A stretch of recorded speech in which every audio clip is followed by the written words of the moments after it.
मलीर में चूंडुनि जो सिलसिले में धणी परतू गोट रज़ाक अबाब ने आज़ाद उम्मीदवार पीएस छासी मुश्ताक अहमद बुर्ड़ो सूबाई तक पीएस छासी ते नून लीग जे उम्मीदवार याकूब कासकेली जे हक़ में हथ खणी वियो।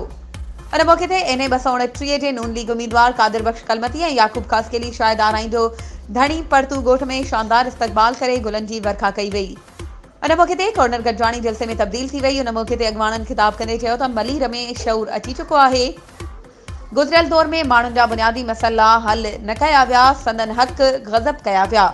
उन्हनि चयो त मलीर जे ॻोठनि में तालीम ऐं सिहत जी सहूलियतूं असांजो मिशन आहे। मलीर जे इंडस्ट्रियल ज़ोन में मलीर जे नौजवाननि खे नौकरियूं मिलंदियूं।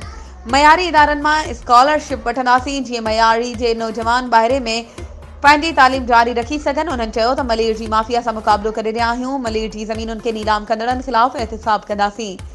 8 फ़रवरी शींहं जे निशान ते टपो हणी कामयाब कले मलीर जी शऊर जो मुज़ाहिरो करियो।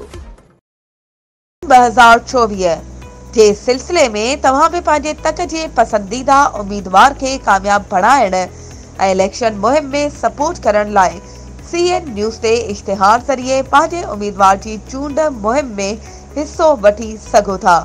त पोइ देर छाजी, हाणे असां सां राब्तो करियो ऐं पंहिंजे इश्तिहार CN न्यूज़ नेटवर्क ते बुक करायो। वधीक राब्ते लाइ WhatsApp नंबर 03447223464। तेज़ तरीन news network CN news plus.